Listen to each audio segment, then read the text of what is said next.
All right, let's do this, ladies and gentlemen. It is April 16th, 2013, and this is the KNKL Show, episode 79. Today, we are going to be drawing backgrounds, landscapes, things to place your characters in that will make them look awesome and complimentary. But today, we're just focusing on values and all that good stuff. My name is Kienan Lafferty, and thank you once again for joining me live on Ustream or watching me later on YouTube. Now we are going to be jumping into the tutorial right after we take a stroll down the lovely lane because we have some amazing new submissions, some groovy submissions, and just all around awesomeness. I love this pixel art that's done by Jessica. Really, really awesome style. Absolutely. That brings back good memories. And then this is freaking awesome. I love this. Heck yeah. So, as always, thank you once again to everyone who has posted your awesome artwork here on the KNKL Show Facebook page, and I would encourage you to continue doing so. It makes me very, very happy. Last announcement before we move into the tutorial is the limited print of Emma, issue 1. Keep in mind this is the poster. It's not the actual comic yet. It's just a poster, a printout, giant 11x17 printout. And number 1 of 90 is on sale, on auction, on eBay. And all the proceeds are going to charity, and it is a nonprofit organization founded by my friend. And you got 2 more days to bid on it. So if you want to have the Holy Grail of Emma, the very first print that was ever made, and you get to be that lucky person, you got 2 days to go. And then it's gone forever. All right, ladies and gentlemen, let's go ahead and move on into the tutorial. And I'm feeling good today. Feeling very, very good today because we're going to be doing backgrounds. Doing backgrounds. And we're starting a little bit, almost an hour early. I wanted to start an hour earlier today because I have something I'm doing tonight. I'm going to go watch some live music in a town called Provo, and it's really cool, but the show starts at 8 o'clock, so I got to like haul my little butt down there as soon as this is over. Alright guys, so for those of you who checked out the brushes, my custom brushes on DeviantArt, you'll be very familiar with the chalk brush. If you don't have a chalk brush, I would highly suggest that you get something like it. Basically, it's just a texture brush that will allow you to work very, very easily. And actually, I think the best thing to do to start off with is when you're composing a scene, I'm starting it like this, I'm starting it all wrong. When you're composing a scene, much in the same way you would compose a picture, I really like to work in small thumbnails first. So let's go ahead and just draw a few thumbnails, and then I'll ask you guys which one you'd like to go forward with, because we are doing this live, and that makes me so happy. Alright, so let's go ahead and compose a few frames here. That's very, very quickly. And we'll do some nice kind of panoramic shots. We'll make 3 different ones.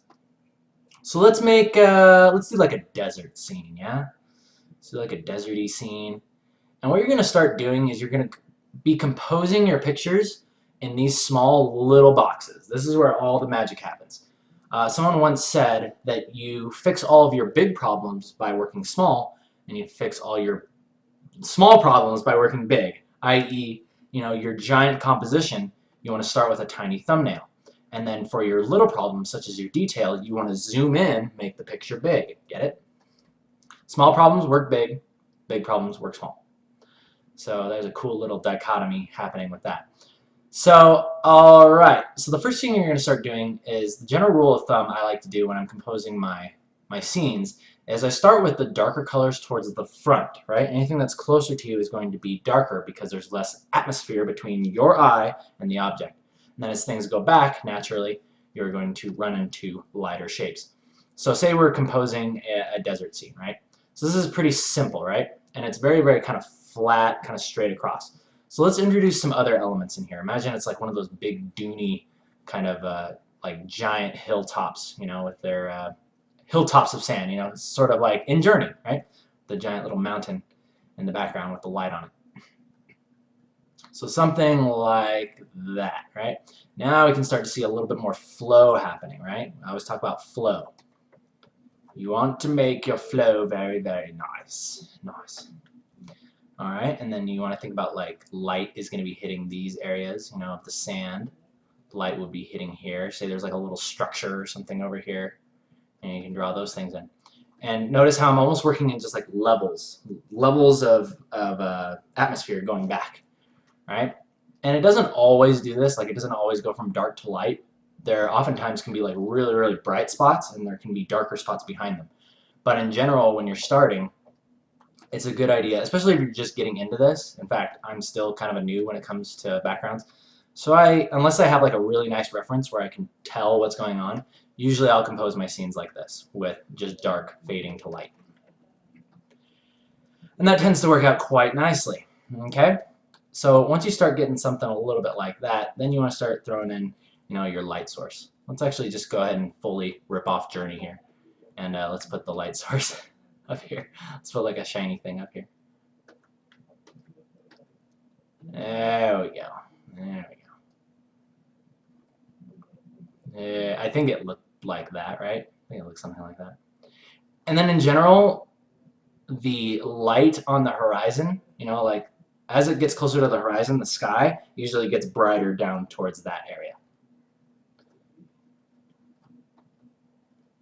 Yeah, and then you get something kind of looking like that. Looking like that. And we can turn that into anything we want later. It's just the Journey Mountain for now. For now. Let's put something behind it. Okay, but that's pretty good. And then another cool thing that I really like to do is, you just put like a person there. Scale. Let's put our Journey person there with the giant scarf. Cool. How to draw Journey.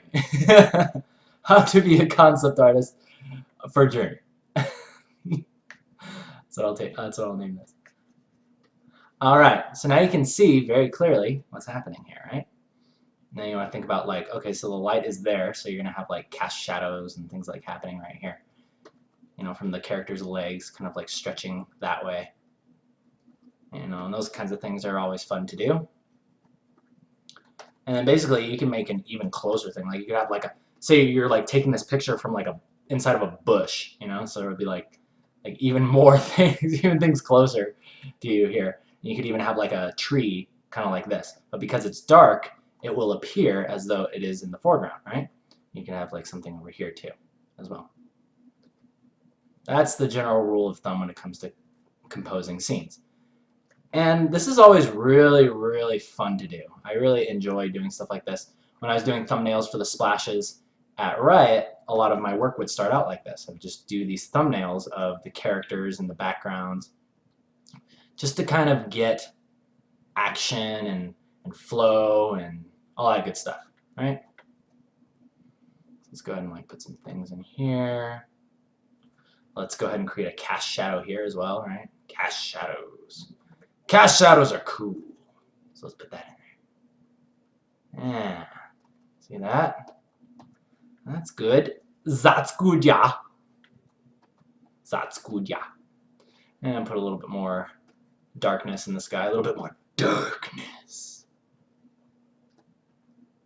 And you can see how that's coming together, right? So that's always a really, really fun exercise to do. Let's go ahead and move on to the next one. That's basically all you need to do to start. Okay? Okay. Next one.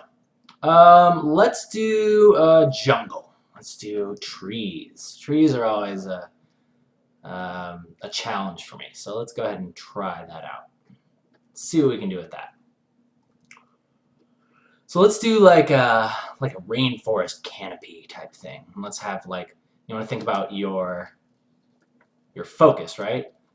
Usually you don't want to create pictures with your focus in the center. Like if you were to have like a vanishing point, like you're looking up at all the trees, going up like this, and then like their leaves, and then the light is kind of like coming down like that, generally not going to be very good because, it just doesn't look good. So what you're going to want to do is maybe something more like this. Have this be your focal point. And then draw all the trees like this, kind of going around it like that. Oh, that's neat. Oh, I like that. I like that. So let's go ahead and throw that stuff in there. And we're almost doing like a fisheye type of perspective here. And you don't need to worry. This is the other reason why I like doing thumbnails, is because you don't need to worry so much about perfect perspective. You don't need to lay down all the little measurement lines and all that crap. I really don't like doing that stuff. I like to cheat perspective whenever I can. But I also like learning the proper way to do it. You know, like if I'm drawing like a vehicle or like a motorcycle, I've been drawing those a lot for the comic lately. I really like to know, or at least look like I know what I'm doing. So don't always try to cheat the system. It's always good to know how it works and work it, but don't try to beat it, because try to beat it, it will come back and haunt you. It will come back and kill you. All right, so continuing on a happy note, let's go ahead and draw in these leaves here. Leaves are good. I'm going to go ahead and get rid of this light because it's not going to be a circle. It's going to be simply peeking through this area, right? Let's go ahead and lighten these leaves. Remember, if you want to push stuff back, all you got to do is just lighten it. Lighten up! Lighten up. So let's see.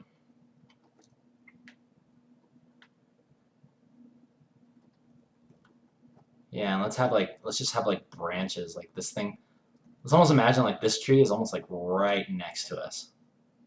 So this thing is like going way up there, right? And we'll have like one branch here kind of stretching across this way, then another branch kind of further up this way. And we'll make this kind of like our main tree. The main Maokai. I like it. I like it a lot.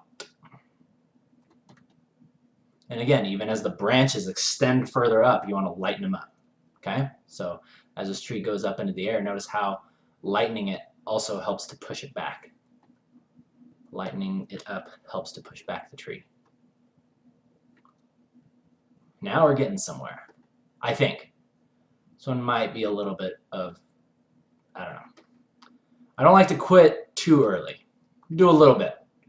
Keep trying it out, see what it does for you. If you don't like it, then get rid of it. Let's go ahead and really push this area here. It's like have the grass or whatever. Like this is like we're an ant looking up at this tree.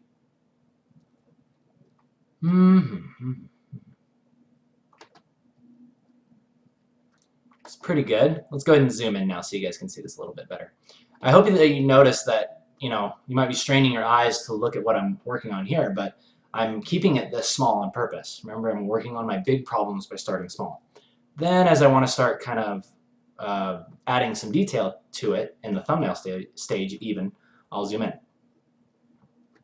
Like this, right? Start thinking about, okay, well the light is here, so obviously we're going to start seeing, you know, some highlights on the tips of these branches. You know, things like that. We're going to be seeing highlights in various places. As well as shadows. There's going to be shadows on the bottoms of these branches here. So now you can start to see this taking shape, yeah? Shape, yeah? Yeah, something like that. And then on top of all that, of course, we got to have, you know, our extra, you know, this is, I think, a good thing where tree, like, exploration comes in handy because I don't draw a lot of trees, so I don't know exactly how they grow. I just kind of wing it as I go. And that's not always a good thing, to be honest. It's always good to know. It's good to have a reference, especially for trees, I would say. But for the purpose of the exercise and maybe showing the repercussions of not having a reference, I'll just keep going. And also, you know, if all else fails, it's like, hey, these trees don't have to exist anywhere in real life. These are going to be my trees. I decide. I am the god of this land, and I decide what happens with these trees. I decide what my trees do. So let's go ahead and like start putting some leaves in here. You know, all that good stuff. Leafies. Let's go ahead and just branch these things out like that. Leaves on these branches here. Leaves up here. Lighter though, because those are further up. Lighter leaves, lighter leaves. And leaves there. Okay, now this is the rainforest or some sort of foresty area, so I'm going to put like some of these little mushrooms on the sides of the trees because I like those. I like them. I think it'll help add some detail to these trees. And again, I want to urge you, a lot of the times I talk about, okay, when you're composing a scene, it's not so much about what it is that you're drawing even. It's about how clear it reads. So you always want to keep in mind whether you're drawing a character, doing some sort of action, or you're drawing some trees. You want to make sure that you're communicating to your viewer with shapes, right? So you notice how I just lightened that up? That brought this shape out more. The shape of this tree is now much more clear as to what's happening. I just put some atmosphere there. You can always justify it. You can be like, oh, well, maybe it's just more dusty in that area. You know, the human eye is just meant to look at scenes and then just decipher them. So it doesn't have to be like, oh, well, you know, that atmosphere wouldn't really be that thick there. You know, could be. Why not? Why not? So go ahead and knock these things back a little bit more. And yeah, I'm liking that. I'm liking that. And then another cool thing that I like to do is as things get further back into space, I like to start adding like more little details, because again, that makes it look more like it's further away. Like smaller shapes will look like they're further away. Larger shapes will look like they're closer, such as this right here. All this big shape in this area will make it appear as though it is closer to us. Okay? Let's go ahead and wrap this one up. I feel like I'm taking a lot of time to kind of focus on that tree. But you notice how even the focus is all over here and up here. Rule of thirds, right? Third lines are there and there, right? So you got like that. And that makes us happy. Makes us very happy. Continuing. I'll go ahead and just kind of wing this tree here. Have you extend up to the heavens as well. So beautiful. So beautiful. And depending on how long ago, we started at 6:15, right? So I'll probably go till, probably about 6:45, and then I'll take some questions. Okay, because I kind of want to keep the KNKL shows actually closer to about 30-35 minutes. And then the streams will be the longer hour versions. You know what I'm saying? You know what I'm saying? Yeah. Yeah. Okay, let's put one more layer of leafies in here.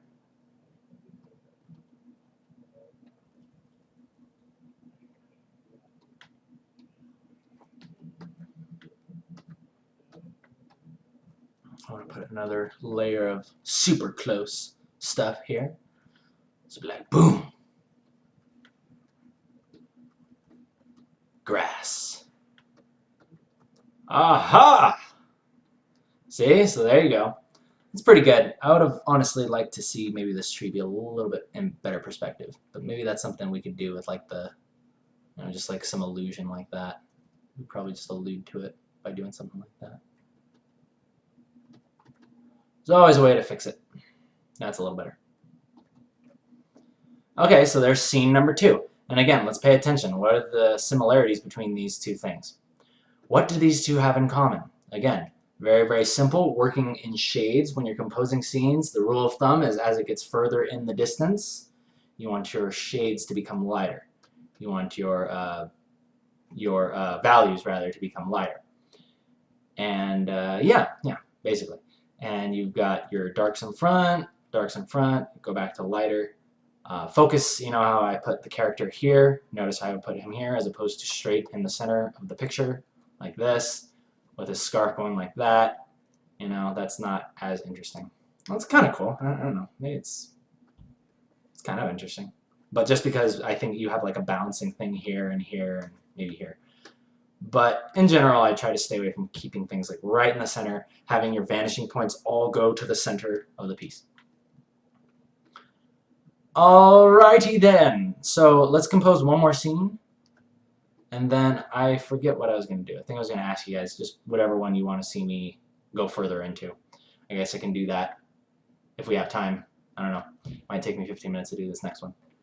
But that's okay. We'll take life as it comes. Alright, so this last scene, what should we do? What should we do today? What should we do today? Let's do an interior. How about that? Let's do like a house.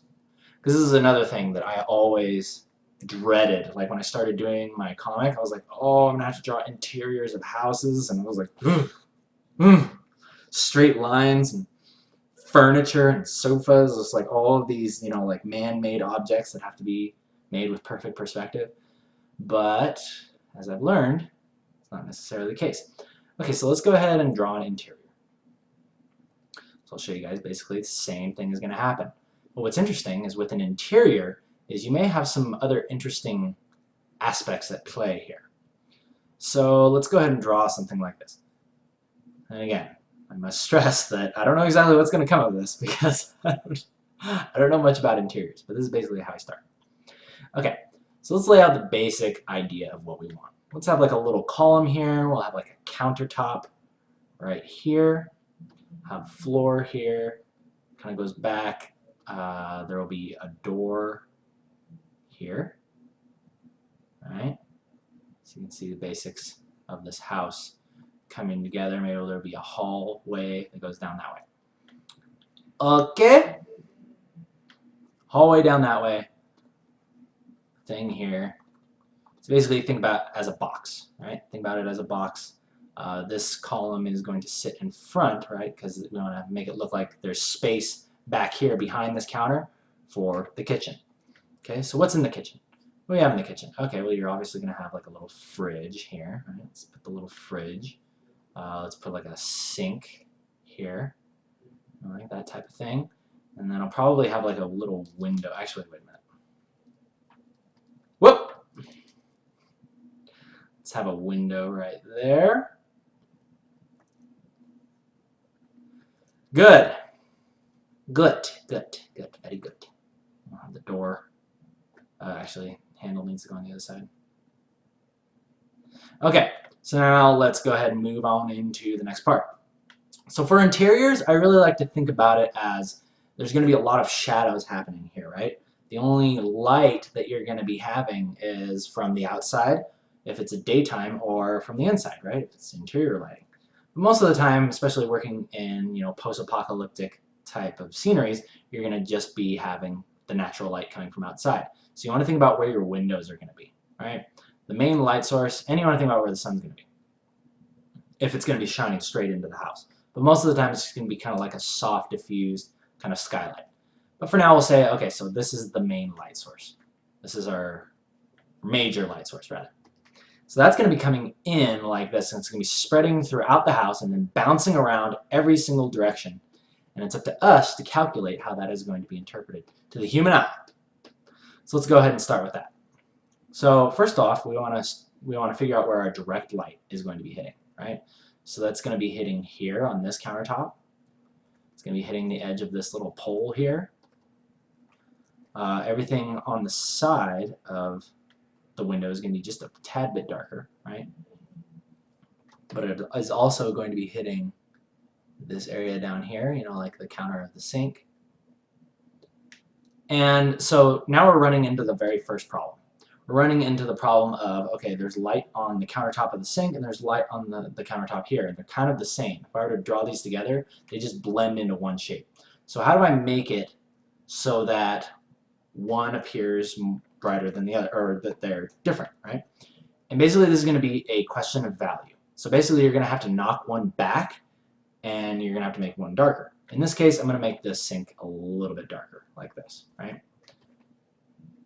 Which is interesting because usually I say as you go further back in space, that's when things appear brighter.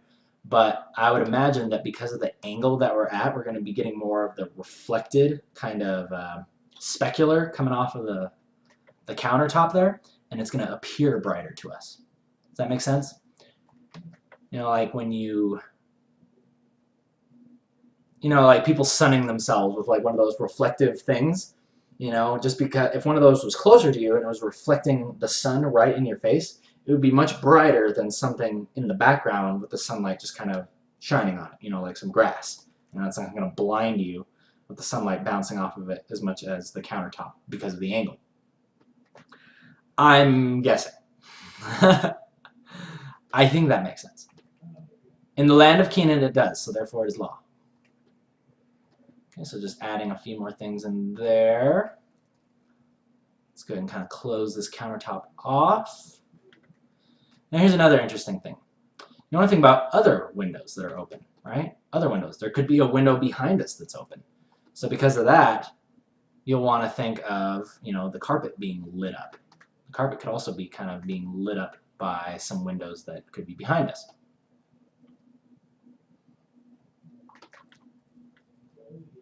And because of that, what you're going to experience is a reflected light coming from the bottom here and kind of reflecting up into this countertop, into this counter area. The difference between cartoony stuff and realistic stuff is simply just reflected light. And then you kind of leave that little ambient kind of corner light. Like if you look at how the light interacts with like a corner of your room, that's a really, really good way to kind of gauge how the light's going to interact. And most times, I don't know, I usually like to think of the things that are going, like, that are closer to your eye level, those things are going to appear darker. I'm sure there's a lot of instances where that's not going to be the case. I mean, well, like here, obviously. But, I don't know, just the best way I could say it is just look at the way that the light interacts with your wall, right? It's the same color, but it's two corners meeting together, and then notice how the light interacts with it. And yeah, I just try different things, and if it doesn't look good, then I'll just kind of mess around with it. Just kind of mess around with it until it looks good. But I think the important thing is that make sure that one part of your wall is a different value than the other. I think that's what I'm trying to get at. Not so much an exact rule of, okay, this wall that's, at closer to your eye level is going to appear darker. It's more just, make sure it's a different value.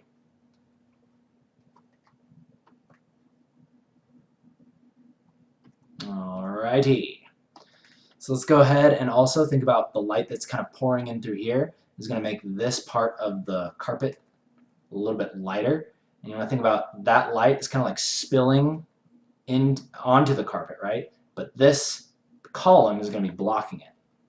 So you're going to have a little bit of a cast shadow happening there. A little bit of an ambient cast shadow.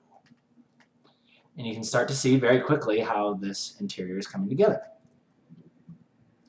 And we like that. That is how I compose my interior shots for Emma. And if I'm ever curious about stuff, I'll be like, oh, hey, how does this interact with the door? Like sometimes I'll have a light that I can move around and just kind of like look at how it interacts with the wall. Look at how it interacts with this object in the room. Get curious. Get curious. Oftentimes, the answer you're looking for is right in front of you.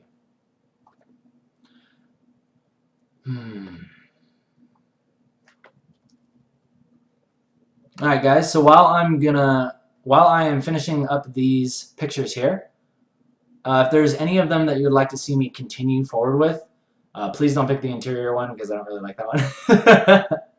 That's not my strong suit. I mean, you can, but just, if you wanted to make me happy, don't pick that one. And also, please cast your question catapults over the castle walls. I'll answer them, send them back to you on a bed of sesame seeds, and we will enjoy ourselves a Big Mac. All right. Continuing. We're going to go for about 5 to 10 more minutes, and then we'll end episode 79 of the KNKL show. And then I'm going to go watch some music. Witness music.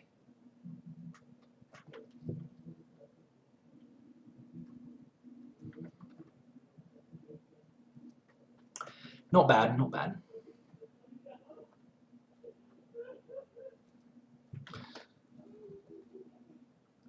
Refrigerator.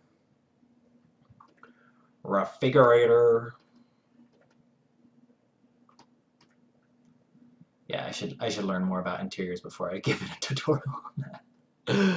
Oh boy. Oh boy. Oh boy. Oh well. Good enough. Good enough. Forget the rest.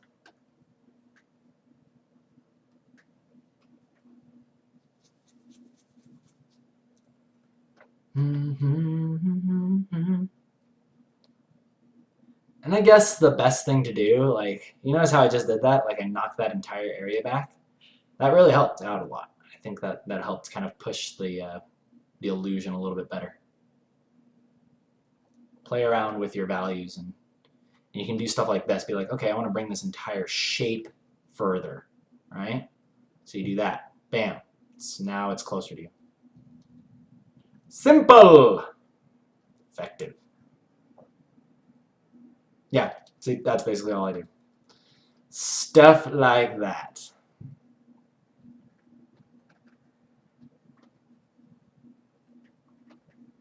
Yeah, looks pretty good. Very abandoned apartment looking. Kind of grungy.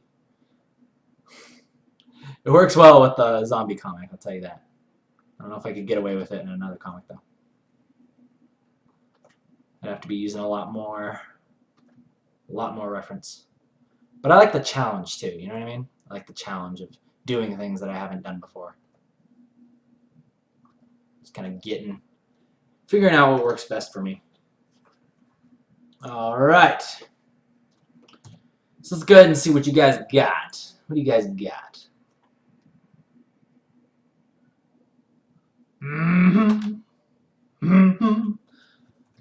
Number one.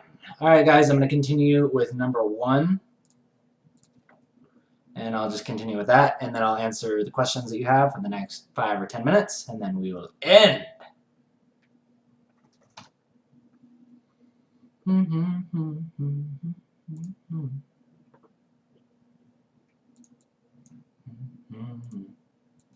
Less than pi, I already checked out your thing. You're late, so you don't get to see it. You have to wait till it's on YouTube. That's what you get. That's what you get. Alright, getting back to this. Continuing with Journey Piece. Alright guys, so let's say that I finish this up. I've got my thumbnails. And I'm super, super happy with them. And then you come to the conclusion, okay, it's time to take this to the next level. Then what I do is I take that thumbnail, right? I'll hit Control-C, copy it, then paste it, and stretch that thing out, stretch that bad boy out so it covers the entire canvas. And then I will begin adding in the details. And I'm actually kind of afraid to do this because I don't remember exactly what any of these things look like. So I'm going to go ahead and I'm going to use the power of Photoshop to kick up the contrast on this a little bit. Contrast, yes, a little bit darker. Yeah, see, that's good. Now I can start to see a little bit different. You know, notice how that looks a lot, see, it feels a lot more sunny. This feels a little more like overcast, a little bit more moody. Isn't that interesting? Interesting. All right, so from here, basically all I'd be doing is just kind of refining shapes, figuring out what I want to do from this point forward. Figuring out what I want to do from this point forward and just going with that. I think this is also a really good time to pull up reference of sand dunes, basically anything that you're going to be using, or if you're really a purist and you want to do this completely from your imagination, then go ahead and do that. You know, you can also be like, okay, well I know what sand looks like, but sand in my world is actually just the texture looks like this. You can do like a stylistic type thing, and you can draw in things like giant shapes, you know. You start putting in giant shapes of sand everywhere. My land, the sand is made of ball pit. Ball pit material. Like at McDonald's, the ball pit. And just start kind of having some fun. Have fun with it. All right? It doesn't always have to be exactly realistic looking. But you notice how I've basically stayed with the chalk brush this entire time? The other reason why I like the chalk brush is because it automatically adds in the texture. It's much better, and I must stress this, it's much better than composing scenes with this type of brush. Because it's just, it doesn't look as good. It's harder to compose scenes with a brush like this because all of your edges are going to look like that, and there's just not enough variation. There's not enough organic feeling to it. So yeah.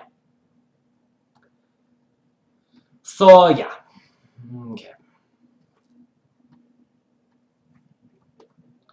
Okay, so I'm going to go ahead and kind of clean this guy's legs up, clean up these shapes. I think the scarves have like special little runes on them, so let's go ahead and throw those in because we like that. We like special runies. Ooh, magic. I love magic.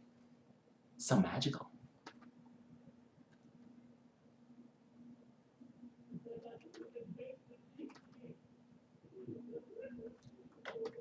Looks kind of like a cross between the Journey guy and Vigar.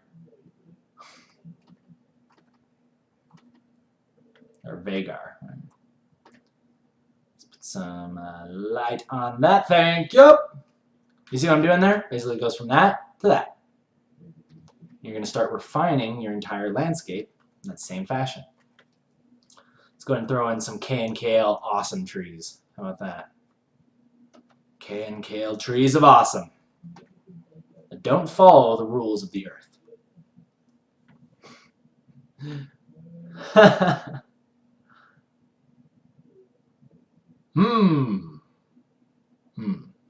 I'm not seeing many questions here. Guys, if you don't ask any questions, we're just going to end. We're going to end in 5 minutes if you guys don't ask any questions. I'm opening up iTunes. iTunes is coming up. I'm being serious. Epic outro music is coming up. Don't think I will not do my outro. Alright, that's all queued up and good to go. Back to this.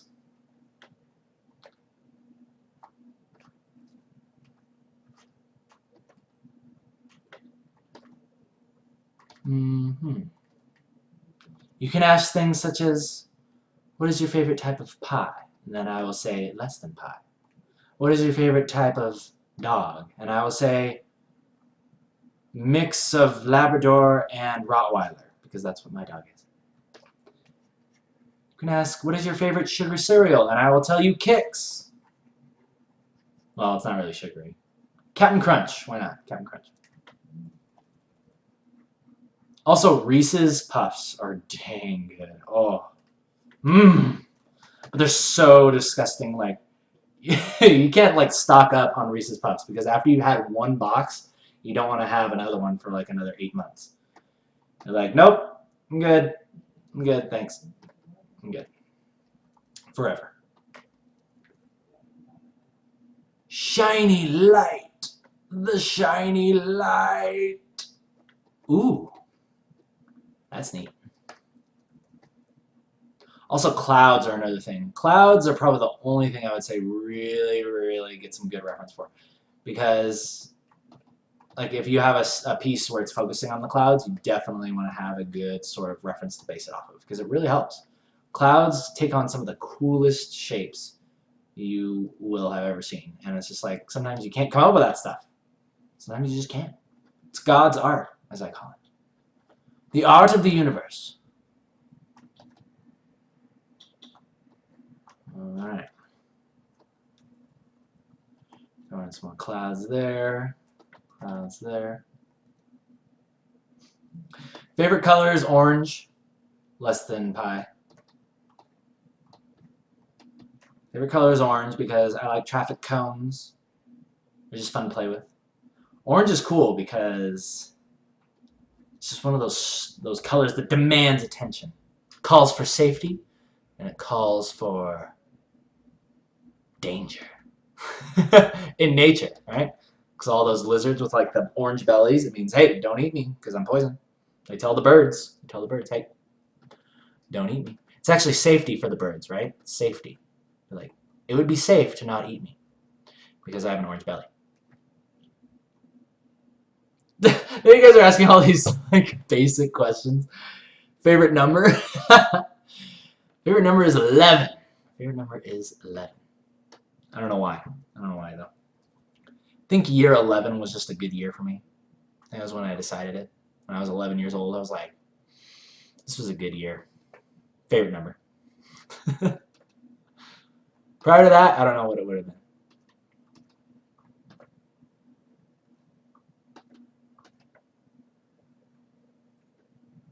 Yes! Continuing. I'm really terrible with like grass and like this foreground stuff.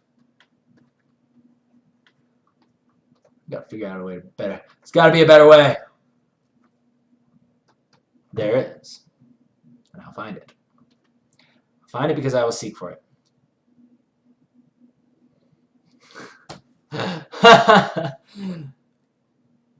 Alright. Favorite music artist. I really like He Is Legend. Their old album called I Am Hollywood. It's probably one of their better albums. Their stuff that came out, they're like a southern rock type of band now. Like with Suck Out the Poison. Awesome, awesome album. I hated it when it first came out, but then I started to kind of like it, and now I really like it. Now it's like one of my favorites. So, yeah, check them out if you like southern rock or you like kind of screamo type stuff. I also really like a lot of chill step, just stuff that I can relax and listen to, get in the zone. It's hard for me to, I mean, I can get in the zone with like screamo type stuff, but it has to be like a certain mood. You know what I mean? Certain mood has to be upon me. The mood for screaming! Screaming! Alright, peoples! So we went from that to that. And you can see, basically, the more you refine, the more you define. And then eventually you will have your background, you will have your piece, you'll have your awesome composition, and you will have a beautiful masterpiece for the world to see. So, ladies and gentlemen, I want to say thank you very much for joining me live as we did this tutorial. This has been the KNKL Show, episode 79. People on YouTube, thumbs up if you like it, thumbs down if you don't. My name is Kienan Lafferty. Outro music, come to me. My name is Kienan Lafferty. I'll see you guys tomorrow. Till then, you guys take care.